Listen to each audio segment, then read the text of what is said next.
జీవించగలరు. అలాగే ఒక గోల్ పెట్టుకుని ఉంటే కనుక ఒక ఉన్నతమైన స్థితిలో కొంతకాలానికి వెళ్ళగలరు. వారి తల్లిదండ్రులకు, సమాజములకు, సంఘములకు ఆశీర్వాదకరంగా వారు ఉండగలని దేవుడు సెలవిస్తూ ఉన్నాడు. హల్లెలూయా.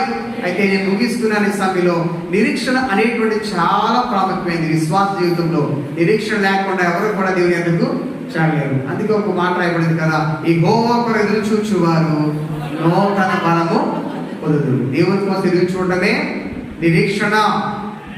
భవిష్యత్తులో పొందబోవు వాటి కోసం ఎదురు చూడటమే నిరీక్షణ.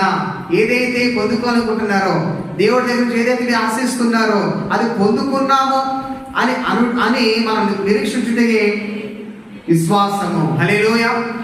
అంటే పూర్తిగా మనం నమ్మటం, పూర్తిగా మనము అది పొందుకున్నాము అనేటువంటిది. నిరీక్షణ లేకపోతే మనం పొందుకోలేము. నిరీక్షణ లేకపోతే ఈ లోకంలో దేవునికి ఇష్టం బ్రతకలేము. మనకంటూ ఈ లోకంలో ఒక గోల్ అనేటువంటిది మనకు ఉండదు.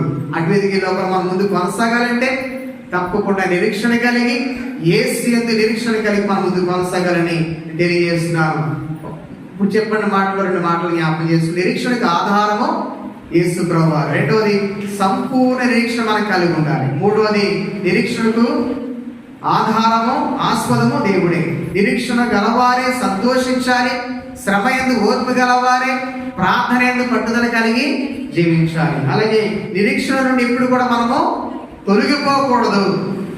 నిరీక్షణ ఎప్పుడు కూడా అలా కలిగి ఉండాలి అని మనం జ్ఞాపకం చేసుకున్నాం. అలాగే నిరీక్షణ లేని ఇతరుల వల్ల ఎప్పుడు కూడా మనం ఉండకూడదు. అంటే దేవుని మందిర నిరీక్షణ ఎప్పుడు కూడా ఆసక్తిగా ఉండాలి, అందరికంటే ముందు ఉండాలి. అంటే నిరీక్షణకి అర్థం ఏంటి?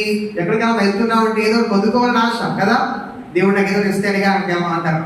కాబట్టి నువ్వు నిరీక్షణ నుంచి దేవుని మందిరానికి వస్తే కనుక తప్పకుండా దేవుడు నీ నిరీక్షణకు ఆస్పదంగా ఉండైనా నీకున్న ప్రతి ఆశను, ప్రతి ఆలోచనను ఆయన నెరవేరుస్తాడు. హల్లెలూయా. అలాగే మరొక మాటని జ్ఞాపకం చేసుకుని చూడండి. అక్కడ శ్రమలలో నిరీక్షణ కలిగి ఉండాలి, వాగ్దాన ఫలముల నిరీక్షణ కలిగి ఉండాలి. అలాగే ప్రభువుతో కూడా ముందు నిరీక్షణ మనకు కలిగి ఉండాలి. దేవుని రాకడ కొరకు నిరీక్షణ కలిగి ఉండాలి. అలాగే మనకంటే ముందు వెళ్ళిన వారిని చూస్తాం, మనల్ని కూడా వారు చూస్తారని నిరీక్షణ కలిగి ఉండాలి. అలాగే జ్ఞాపకం చేసుకుంటే పరిశుద్ధ పట్టణమైన నూతన యెరూషలేము కొరకు మనము నిరీక్షణ కలిగి జీవించాలి. హల్లెలూయా. విశ్వాస జీవితంలో చివరి అంతం ఏంటి చెప్పమంటారా? దేవుని రాజ్యం చేరాలనే నిరీక్షణ. కాబట్టి ఆ రాజ్యంలో మనందరూ ఉండాలంటే తప్పకుండా ఈ లోకం దేవునికి ఇష్టంగా బ్రతకాలి. పరిశుద్ధ పట్టణంలో మనం ఉండాలంటే ఈ లోకం తప్పకుండా మనము కూడా పరిశుద్ధులుగా జీవించాలి. పరిశుద్ధులుగా జీవించడం ఏంటి? మాటలో, చూపులో, తలపు